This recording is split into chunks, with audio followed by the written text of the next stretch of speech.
It's not at all a metaphor. It's a description of what's happening inside of our bodies and around us in the planet and in our societies. The inflammatory response is the body's ancient, evolutionarily conserved pathway to restoring its optimal working conditions when it's been thrown off by danger or damage or the threat of damage.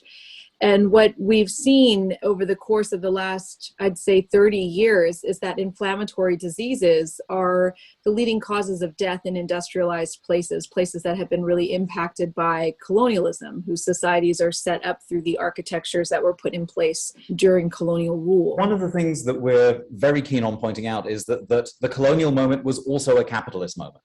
And with capitalism comes and particularly with modern capitalism, comes the rise precisely of the individual consumer and the individual purchaser of medical devices and technology, and the individualist approach to thinking about medicine. One of the things that I was very interested to learn how the gut microbiome is denuded by the assaults of modern capitalism. And so what does modern capitalism do?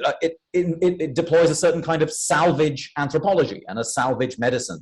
And by that, what we mean is the idea of going into the Amazon and getting what one can from this, this indigenous community, because the Yanomami community are destined for death. And so what we must do is just save as much as we can of their microbiome. What one has to do is precisely transform within the societies that we find ourselves in here, the dynamics that have so absolutely sort of rendered extinct so much of our own microbiome.